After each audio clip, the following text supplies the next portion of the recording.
Hello student, welcome to our YouTube channel spectrum chemistry. तो next देखिए हम लोगों का जो टॉपिक रहेगा, अगर मान लीजिए आपको कैलकुलेट करना है किसी भी बॉन्ड में एस करेक्टर या फिर पी करेक्टर निकालना है, तो उसके लिए डायरेक्ट आपके पास फार्मूला होता है, वो मैं आपको यहाँ पर लिख करके दिखा देता हूँ। हेडिंग आप लिखेंगे कैलकुलेशन ऑफ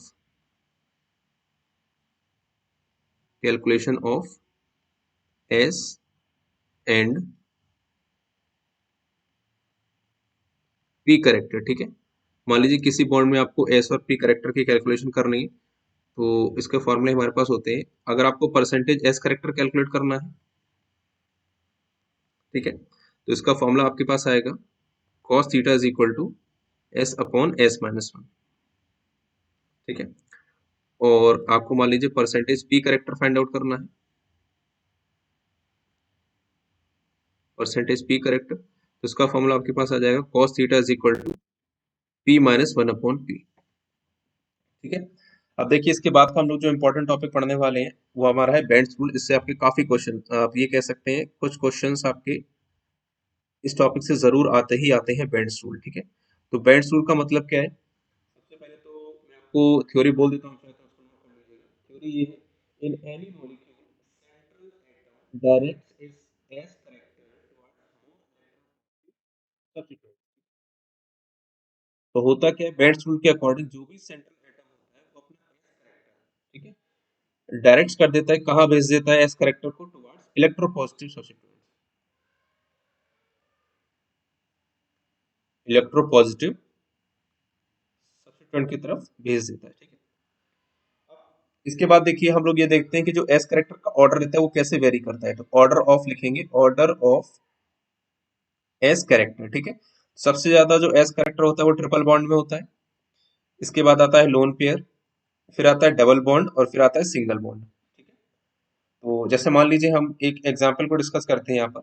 मान लीजिए मैंने यहाँ पर एक एग्जांपल ड्रॉ किया सी, और ये इस तरीके से। अब आपको ये पता होगा जो सी एच फोर इसका स्ट्रक्चर हमारा टेट्राहेड्रल है, तो ये लगभग लगभग आपका टेट्राहेड्रल मैंने आपको बना के दिया है स्ट्रक्चर। और मान लीजिए इस तरीके से दे रखा है ये, है ना, एच एच एच, और मैंने एच लिख दिया, इसको हटाइए यहाँ से, इसको हम लिखेंगे, मान लीजिए दूसरा आइटम लगा दिया मैंने एफ। ठीक है, और इसके बाद आपको दो एंगल्स दे रखे हैं। तो मान लो ये वाला एंगल हमारे पास क्या है, अल्फा वन है, और मान लो ये वाला एंगल हमारे पास क्या है, अल्फा टू है।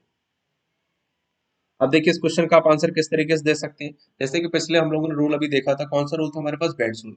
अगर हम सभी की बात करेंगे तो यहाँ पर देखिए एच एच सेम है, ये एच एच सेम है, और ये एच एच। सबसे पहले आपको ये चीज ध्यान रखनी है कि इस तरीके के क्वेश्चन का आपको जब भी आंसर देना है तो आप सबसे पहले ये समझेंगे इन दोनों एग्जाम्पल्स में कहाँ पर डिफरेंस क्रिएट हो रहा है। जहां पर डिफरेंस क्रिएट होगा उसी के बेसिस पर हम लोग थ्योरी लगा करके इसको आंसर देंगे। ठीक है, तो देखिए अगर हम यहाँ बात करें, अब हमारे पास क्या बता, स्टडी किसको करना है, यहाँ पर इस एच को स्टडी करना है, यहाँ पर इस फ्लोरीन को स्टडी करना है। हमें पता है इस एच के हिसाब से ये जो फ्लोरीन है आता क्या है, मोर इलेक्ट्रोनेगेटिव है, मोर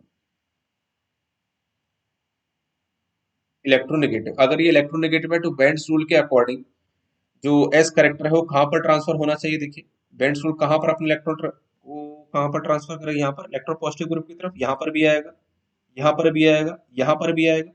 जबकि यहाँ पर ऐसा कुछ नहीं होगा। तो फिलहाल हमें देखिए दो चीजों की बात करनी है, तो हम यहाँ पर डिस्कस कर लेते हैं, ये पॉइंट पर और ये पॉइंट पर। यहाँ पर भी इलेक्ट्रॉन जो डेंसिटी है वो यहाँ पर भी बराबर रूप से बढ़ेगी। तो कहने का मतलब है जो ये वाला मॉलिक्यूल है बी, यहाँ पर इलेक्ट्रॉन, मान लीजिए इसको मैं बी मार्क कर देता हूँ, उसको मैं ए मार्क कर लेता हूँ। तो क्योंकि एफ इलेक्ट्रोनेगेटिव था, बेंड्स रूल के अकॉर्डिंग जो इलेक्ट्रॉन डेंसिटी है वो कहाँ पर शिफ्ट हो गई, electron positive. Electron positive fluorine के हिसाब से कौन है, हाइड्रोजन। तो यहाँ पर इलेक्ट्रॉन डेंसिटी ज्यादा हो गई। तो अगर इलेक्ट्रॉन डेंसिटी ज्यादा हो जाएगी तो एंगल हमारा बढ़ जाएगा। तो हम यहाँ से ये कह सकते हैं according to Bent's rule answer आपके पास आएगा अल्फा टू, जो एंगल है वो अल्फा वन से बड़ा होगा। रीजन आप ये लिख सकते हैं, जो भी एस करेक्टर होता है, एस करेक्टर डायरेक्टली प्रोपोर्शनल होता है बॉन्ड एंगल की। ठीक है, जितना ज्यादा एस करेक्टर होगा उतना ज्यादा बॉन्ड एंगल होगा। कैसे आपको समझ में आएगी चीजें, मान लीजिए कुछ मैं एग्जांपल्स आपको डिस्कस कराता हूँ। जैसे मान लीजिए हमारे पास सबसे पहले क्या होता है, sp3। sp3 आपका टेट्राहेड्रल होता है, इसका एंगल क्या होता है, 109.5 डिग्रीज। ठीक है, इसके बाद मान लीजिए sp2 में कितना एंगल होता है, 120 डिग्री। फिर इसके बाद आ जाएगा sp में कितना एंगल आ जाएगा, 180 डिग्री।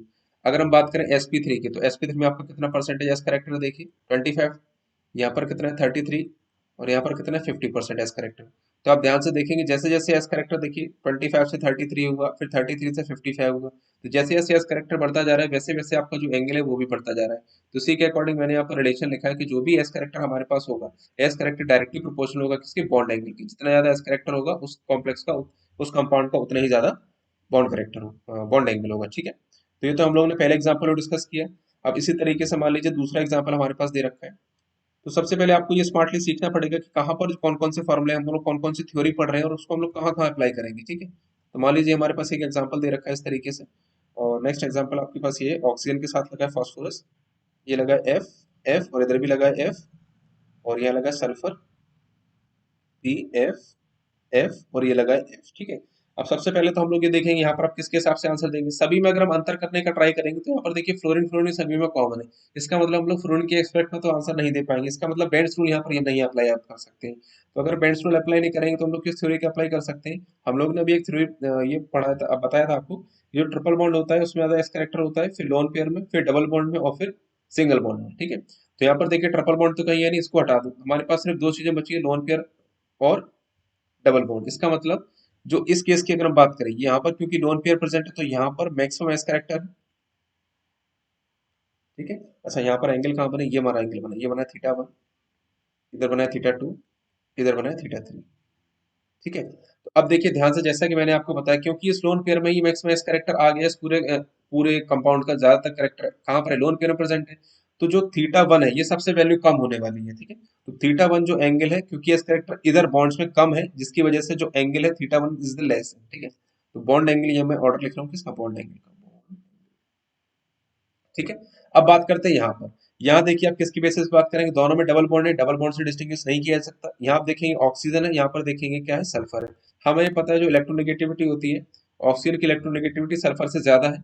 अगर ऑक्सीजन की इलेक्ट्रोनेगेटिविटी सल्फर से ज्यादा है, इसका मतलब क्या है, यहाँ पर इलेक्ट्रॉन डेंसिटी ऑक्सीजन के पास खुद की ज्यादा होगी। इस बॉन्ड में, इस बॉन्ड में इलेक्ट्रॉन डेंसिटी कैसी होगी, इलेक्ट्रॉन डेंसिटी आप लिख सकते हैं लेस होगी। और यहाँ हम देखेंगे तो इलेक्ट्रॉन डेंसिटी क्या होगी, मोर होगी। ठीक है, ये बात आपको समझ में आई होगी यहाँ से कि इलेक्ट्रॉन डेंसिटी यहाँ पर लेस क्यों हो रही है, क्योंकि जो ऑक्सीजन है वो इलेक्ट्रोनेगेटिव है सल्फर के अकॉर्डिंग। तो यहाँ पर इस बॉन्ड में जो भी इलेक्ट्रॉन डेंसिटी प्रेजेंट होगी उसको ज्यादातर इलेक्ट्रॉन डेंसिटी को ऑक्सीजन की तरफ पुल करके रखेगा, जबकि सल्फर उतना ज्यादा पुल नहीं कर पाएगा। तो बॉन्ड के हिसाब से हम बात करें तो इस बॉन्ड में, जिस बॉन्ड की मैं बात कर रहा हूँ, यहाँ पर इलेक्ट्रॉन डेंसिटी थोड़ी सी कम होगी एज कम्पेयर टू दिस। अगर यहाँ इलेक्ट्रॉन डेंसिटी कम है, ठीक है, तो ये वाला एंगल ज्यादा होगा। सीधी सी बात है, अगर इस तरह इलेक्ट्रॉन डेंसिटी कम है तो यहाँ पर इलेक्ट्रॉन डेंसिटी ज्यादा होगी। तो अगर इलेक्ट्रॉन डेंसिटी थीटा टू में ज्यादा है as compare to theta three, तो हम लोग ये कह सकते हैं, जो हमारे पास रिलेशन आएगा ये आपके पास रिलेशन आ जाएगा, थीटा टू में सबसे ज्यादा बॉन्ड एंगल होगा सबसे बड़ा, और फिर थीटा थ्री और फिर थीटा वन। आई होप आपको ये क्वेश्चन समझ में जरूर आया होगा। इसके बाद देखते हैं हम लोग, नेक्स्ट क्वेश्चन आपके पास दे रखा है, मान लीजिए कुछ एग्जाम्पल आपको इस तरीके से शो कर रखा है, इसको उठाते हैं। ये दे रखा है मान लो इस तरीके से, डबल बॉन्ड है ना, ये इस तरीके से दे रखा है, और ये आपका पेंटागन बना हुआ है इस तरीके से, और एक आपके पास ये दे रखा है।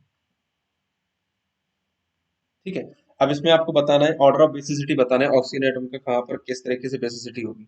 सबसे पहले अगर हम इस एटम की बात, सॉरी इस कंपाउंड की बात करें, तो इस पॉइंट की मैं बात करूँ, देखिए मैं हाईलाइट कर देता हूँ नेक्स्ट कलर से। इस पॉइंट की अगर हम बात करें, क्योंकि जो डिफरेंसेस है वो इसी पॉइंट पर क्रिएट हो रहा है, तो मैं हाईलाइट कर दे रहा हूँ किस पॉइंट की हम लोग बात कर रहे हैं।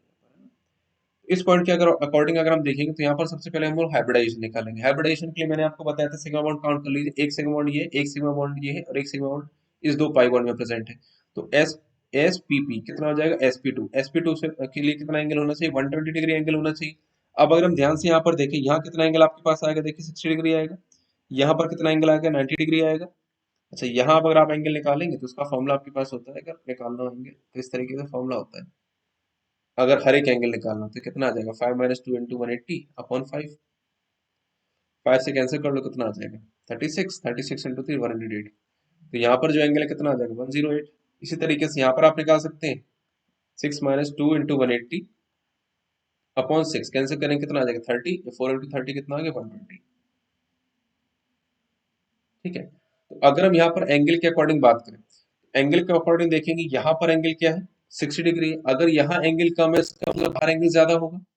इन बॉन्ड्स में जो बॉन्ड करेक्टर है वो सबसे ज्यादा एस करेक्टर यहाँ पर होगा।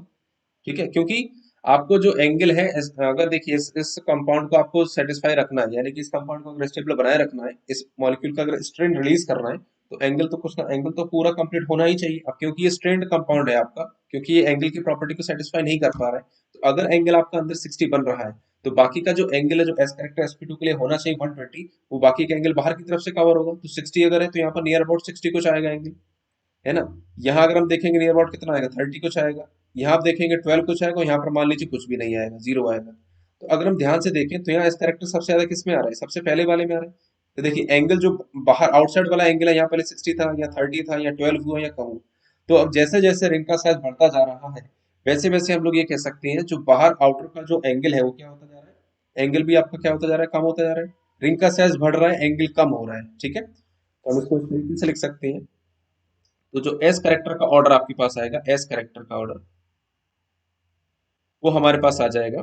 सबसे ज्यादा एस करेक्टर ए में होगा, फिर बी में होगा, फिर सी में होगा और फिर ये डी में होगा। ये मैंने आपको बता दिया किसकी बेसिस पर मैंने इसका आंसर लिखा है।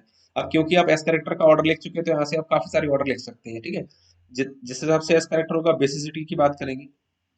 बेसिसिटी का मतलब क्या होता है, इलेक्ट्रॉन डोनेशन पावर, है ना। तो सबसे ज्यादा इलेक्ट्रॉन कौन डोनेट करेगा, जिसका एस करेक्टर ज्यादा। देखिए एस करेक्टर का और बेसिसिटी का रिलेशन उल्टा होता है, मैंने आपको प्रीवियस वीडियो में आपको बताया है कि एस करेक्टर और बेसिसिटी ये हमारे पास इनवर्सली रिलेटेड होते हैं। जितना ज्यादा एस करेक्टर होगा उतना ही बेसिक करेक्टर कम होगा। तो बेसिसिटी सबसे ज्यादा किस में होगी, डी में, फिर सी में, फिर बी में और फिर ए में, ठीक। ये तो मैंने अभी दो लिख दिया, एस करेक्टर लिख दिया, बेसिसिटी लिख दिया। मान लीजिए इसी में आपको करके दिखाना है order of ionisation energy, ionisation energy of O, ठीक है। ओ को कितनी आयोनाइजेशन एनर्जी देखिए वो आपको निकालना है, तो उसका भी ऑर्डर आपका क्या रहेगा, पहले तो ए, फिर बी, फिर सी, फिर डी। आयनेशन एनर्जी का मतलब क्या है कि हम ओ को कितनी एनर्जी प्रोवाइड करें उस कंपाउंड को, जिससे कि उसका ब्रेक होता चला जाए, आयन में कन्वर्ट होने लगे, ठीक है। बॉन्ड लेंथ की अगर हम बात करें, बॉन्ड लेंथ सबसे ज्यादा, और बॉन्ड लेंथ किसकी बात करें, सी डबल बॉन्ड की। तो सी डबल बॉन्ड की बॉन्ड लेंथ किसमें सबसे ज्यादा कम हो, ए, फिर बी, फिर सी और फिर डी। तो डी में जो बॉन्ड लेंथ है वो सबसे ज्यादा होने वाली है। देखिए अगर हम प्रीवियस वीडियो की बात पता नहीं, यहाँ पर बॉन्ड लेंथ सबसे ज्यादा इसलिए होगी क्योंकि ये स्ट्रेन्ड मॉलिक्यूल कम है। तो एस करेक्टर के हिसाब से अगर हम देखें, एस करेक्टर क्योंकि यहाँ कम है, अगर एस करेक्टर कम है तो बॉन्ड लेंथ उसकी इनवर्सली प्रोपोर्शनल होती है ना। एस करेक्टर मतलब अगर ज्यादा है तो बॉन्ड लेंथ कम हो जाएगी, ठीक है। तो ये हमारे पास रिलेशन आ गया। और बॉन्ड लेंथ की, हाँ ये मैंने बॉन्ड लेंथ बता दी। अब डायपोल मोमेंट की बात करते हैं। डायपोल मोमेंट का ऑर्डर क्या होता है, डायपोल मोमेंट आपने पढ़ा होगा, म्यू इक्वल टू क्या होता है, क्यू इनटू आर, चार्ज का सेपरेशन इनटू क्या बनेगा ये। अब सी डबल बॉन्ड की अगर हम बात करें तो सी डबल बॉन्ड ये आपका पार्शियल नेगेटिव आएगा, पार्शियल पॉजिटिव आएगा। तो जो चार्जेस बन रहे हैं वो तो सेम बन रहे हैं, इसका मतलब जो डायपोल मोमेंट है वो चार्ज पे डिपेंड इतना नहीं करेगा, लेकिन किस पर डिपेंड करेगा, आर। आर का मतलब क्या होता है, उन दोनों के बीच में डिस्टेंस, यानी कि बॉन्ड लेंथ के ऊपर डिपेंड करेगा। तो डायपोल मोमेंट का ऑर्डर सेम हो जाएगा जो कि बॉन्ड लेंथ का ऑर्डर था। क्या ऑर्डर था हमारे पास, A less than B less than C less than D. तो ये आपके पास ऑर्डर आ जाएगा, ठीक है। अब इसके बाद हम लोग स्टडी करते हैं टीबीपी ज्योमेट्री, जो हमारे पास अब जो क्वेश्चंस आते हैं वो किस तरीके से आते हैं, ज्योमेट्री में आते हैं। अरेंज करना आपको होता है, कहाँ पर लोन पेयर रखे जाएंगे, कहाँ पर एटम्स रखे जाएंगे, किस तरीके के एटम कहाँ पर रखे जाएंगे, ठीक है। इसमें होता क्या है, सबसे पहले तो आप ये लिखेंगे जो भी एक्सियल बॉन्ड्स होते हैं, axial bonds are longer than equatorial bonds, ठीक है। जितने भी एक्सियल बॉन्ड्स होते हैं वो इक्विटोरियल बॉन्ड से क्या होते हैं, ज्यादा होते हैं।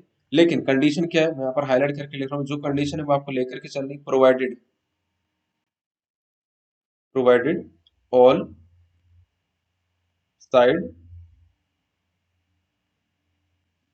ग्रुप्स आर से, जब तक एक मिनट, जब तक साइड ग्रुप्स के जो साइड में जो ग्रुप्स लगे हुए सराउंडिंग एटम्स होंगे, जब तक वो सराउंडिंग एटम्स सेम रहेंगे, तब तक एक्सियल बॉन्ड्स जो है वो लॉन्गर होगा, ठीक।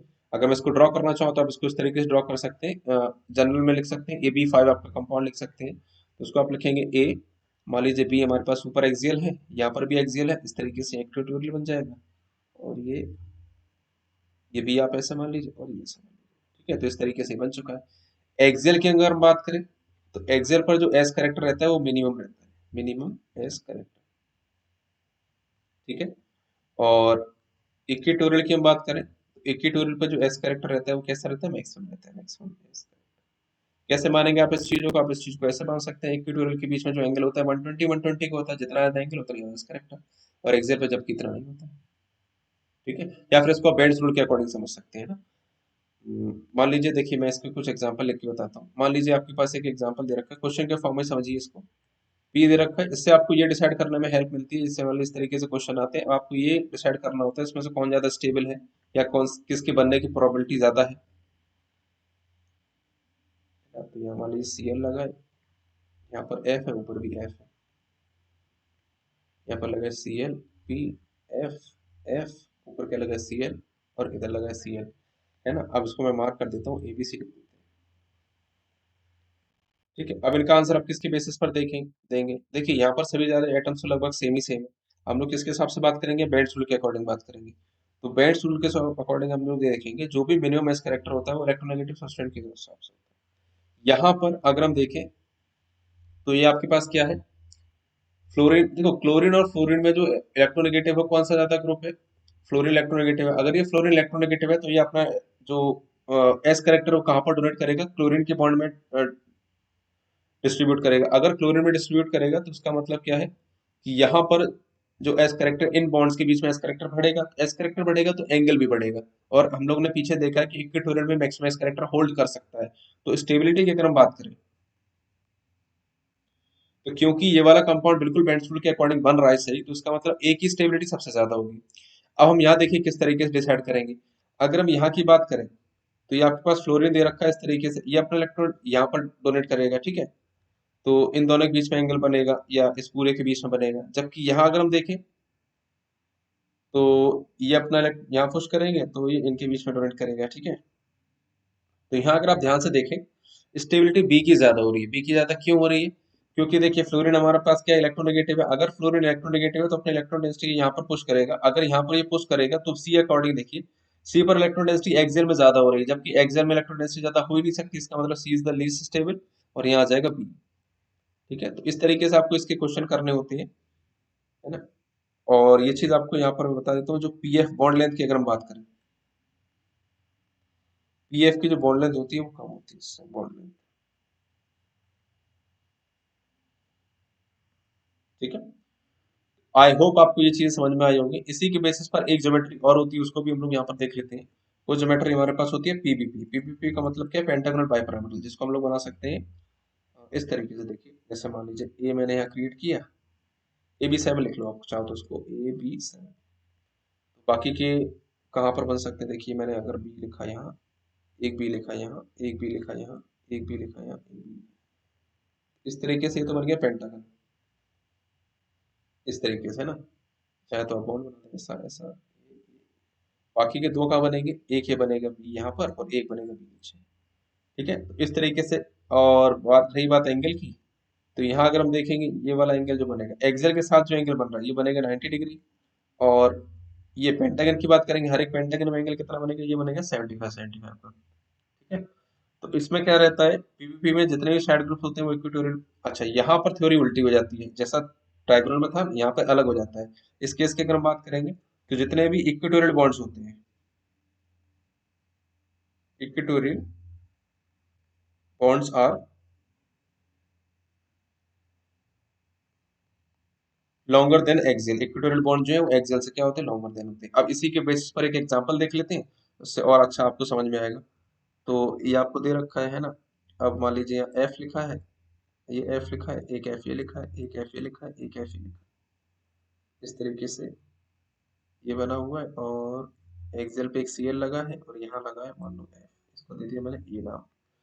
दूसरा हमारे पास एक आई ये लिखा हुआ है, सीएल, यहाँ लिखा है एफ, ये एफ, एफ, इधर भी एफ, यहाँ लगा है एफ, ऊपर क्या लगा है सीएल। इसके हिसाब से यहाँ लिखा है आई, सीएल, सीएल, एफ, ये एफ, और ये एफ। एक एफ ऊपर लगा और एक एफ नीचे लगा, ये हो गया सी। ठीक है, अब देखिए इसको आप किसके बेसिस पर जज करेंगे। यहाँ पर अगर हम आंसर देंगे वही यहाँ पर आपका बेंड्स रूल ही काम करेगा। तो बेंड्स रूल के अकॉर्डिंग देखिए यहाँ पर हम लोग क्या देखा था, यहाँ पर जो इक्वेटोरियल बॉन्ड्स होते हैं वो लॉन्गर होते हैं। अगर इक्वेटोरियल बॉन्ड्स लॉन्गर होंगे तो यहाँ हम ये कह सकते हैं कि इक्वेटोरियल के अबाउट जो एस करेक्टर वो कैसा रहेगा, मिनिमम रहेगा, मिनिमम एस करेक्टर। जैसे कि अगर हम टीवीपी की बात करें तो टीवीपी पे हमने इक्वेटोरियल में एक मैक्सिमम बताया था, जबकि यहाँ पर अपोजिट हो जाएगा। अपोजिट का मतलब नहीं सिर्फ एंगल का खेल है। तो इक्वेटोरियल यहाँ पर क्या हो जाएगा, इक्वेटोरियल पर एंगल का जो एस करेक्टर है वो कैसा रहेगा, मिनिमम। ठीक है, आगे देखिए उसी के बेसिस पर जज करेंगे, क्योंकि इलेक्ट्रोनेगेटिविटी यहाँ पर देखिए फ्लोरीन की ज्यादा है, तो फ्लोरीन की अगर इलेक्ट्रोनेगेटिविटी ज्यादा है तो ये कहाँ पर पुश करेगा अपना, सीएल की तरफ पुश करेगा। देखो ये सीएल पुश होगी। ठीक है, अगर सीएल की तरफ इलेक्ट्रॉन डेंसिटी पुश हो रही है तो यहाँ पर हम ये कह सकते हैं एक सीएल यहाँ प्रेजेंट है। ठीक है, ठीक है ना।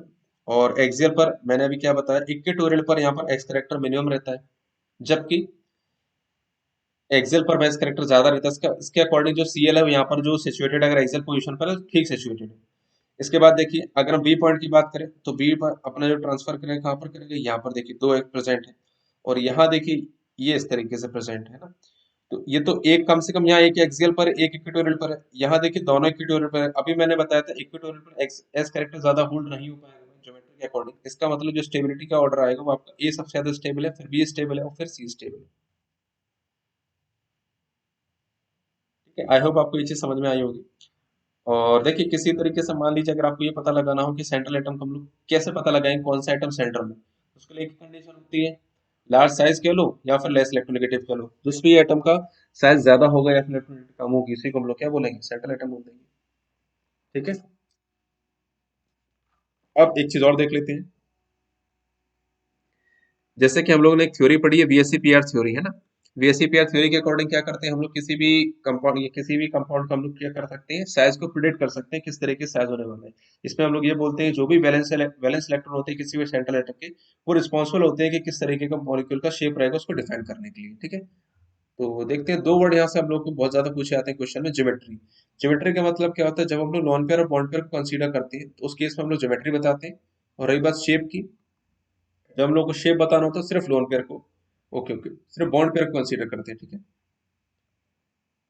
Bond pair only. ठीक है, ये दो अलग अलग चीजें होती हैं जिनको आपको ध्यान देना है। इसके बाद हम लोग देखते हैं रिपल्सन किस तरीके से काम करता है। सबसे पहले ऑर्डर रहता है लोन पेयर का, सबसे ज्यादा रिपल्सन लोन पेयर में होता है। क्यों होता है वो भी आपको आप इस तरीके से हो सकते हैं, क्योंकि लोन पेयर जितना ज्यादा एस करेक्टर होगा उतना ज्यादा रिपल्सन आएगा। फिर लोन पेयर का पाई के हिसाब से होगा, फिर लोन पेयर का सिग्मा के हिसाब से होगा, है ना। पाई के हिसाब से आप ऐसे कह सकते हैं कि देखिए पाई और सिग्मा के अकॉर्डिंग अगर हम देखें तो पाई में इलेक्ट्रॉन डेंसिटी सिग्मा के हिसाब से कैसी होगी, ज्यादा होगी, इसलिए मेरा रिपल्सन ज्यादा होगा। ठीक है, और फिर आप लिखेंगे फिर इसके बाद पाई पाई आ जाएगा, पाई पाई आ गया, फिर पाई सिग्मा आ गया, फिर सिग्मा सिग्मा आ गया, फिर इस तरीके से चलता रहेगा, फिर लॉन पेयर बॉन्ड पेयर आ जाएगा। अच्छा हाँ, पाई सिग्मा देखिए, ये मैंने पाई सिग्मा लिखा है, सिग्मा का मतलब क्या है, बॉन्ड पेयर ही होता है ये आपका। ठीक है, इसको हटा दो, सिग्मा सिग्मा तक ये आपका हो गया। इस तरीके से हम लोग ऑर्डर देखते हैं, है ना। इसके बाद देखिए एक कंडीशन आपकी रहती है कि lone pair tends to occupy the, ये देखिए ये चीज भी आपको पता होनी चाहिए कि जो लोन पेयर होते हैं ना वो हमेशा मैक्सिमम पोजीशन को ऑक्यूपाई करने की कोशिश करते हैं, जिससे कि कंपाउंड जिसके स्टेबिलिटी बढ़ सके उसकी। ठीक, तो यहाँ पर आप pairs tends to occupy position of maximum angle. ठीक है, तो मैक्सिमम एंगल को ऑक्यूपाई करने की पोजीशन में रहते हैं जो भी लोन पेयर होते हैं, जिससे कि स्टेबिलिटी बनी रहे, है ना। तो यहाँ पर हम लिख भी देते हैं कहाँ पर कैसे स्टेबिलिटी होती है। टीवीपी की अगर हम बात करें तो टीपी पे जो भी इलेक्ट्रॉन होंगे वो 120 डिग्री पर रहेंगे, यानी कि इक्विटोरियल पोजीशन, जैसे कि हमने पहले देखा भी था इक्विटोरियल के जो बॉन्ड्स होते हैं कैसे होते हैं। हम बात करते हैं OH, ऑक्टेट में 180 डिग्री पर होता है पोजीशन ऑफ लोन पेयर। अच्छा यहाँ पोजीशन लिख रहा हूँ, इक्विटोरियल मैं लोन पेयर की बात कर रहा हूँ। ठीक है ना, तो लोन पेयर की पोजीशन में लिख रहा हूँ। ठीक है, तो ये लोन पेयर की पोजीशन थी यहाँ पर भी, यहाँ पर भी। अब बात करते हैं पीवीपी में, तो पीवीपी में कहाँ पर आएगा, 180 डिग्री, 180 डिग्री कौन सी पोजीशन है, टू, सॉरी एक्सियल पोजीशन, और एक कब होगा जब टू पेयर प्रेजेंट होगा। ठीक है, मान लीजिए अगर वन पेयर प्रेजेंट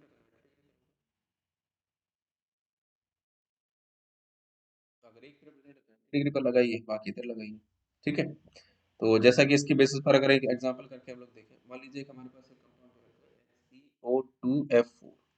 ठीक है, XeO2F4 इसके हाइब्रिडाइजेशन निकालेंगे तो कैसे, मैंने आपको बताया था पिछली स्लाइड में। ये देखिए जो भी सेंट्रल एटम है Xe, इसके हम लोग क्या करेंगे, पहले तो 1/2 लगाएंगे, और आउटर मोस्ट में कितने इलेक्ट्रॉन्स होते हैं, एक जेनॉन के, क्योंकि नंबर तो 8 आ जाएगा। बाकी जितने भी मोनो एटॉमिक होते हैं उनकी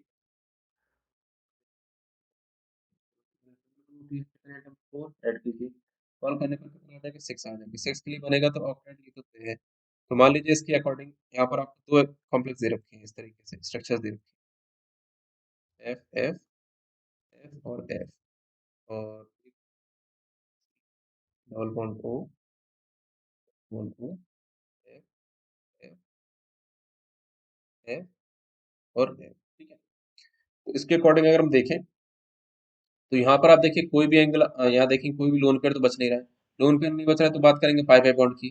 तो पाई पाई बॉन्ड के अकॉर्डिंग अगर हम देखें तो यहाँ अगर आप देखेंगे तो पाई और पाई के बीच में कितना रिपल्सन आ रहा है, जो भी एंगल है उनके बीच में सेपरेशन है 180 डिग्री का, जबकि यहाँ देखिए 90 डिग्री का सेपरेशन है। अब मैंने आपको एक दूसरे से दूर रहने की कोशिश करते हैं, तो दूर जहाँ पर रहेंगे उसमें स्टेबिलिटी आएगी, इसका मतलब इसका जो मोस्ट फेवरेबल स्ट्रक्चर है वो कौन सा हो जाएगा, ये वाला आपका आंसर हो जाएगा, ठीक है। तो आई होप आपको यहाँ तक जो भी वीडियो मैंने कुछ वो अच्छे से समझ में जरूर आया होगा।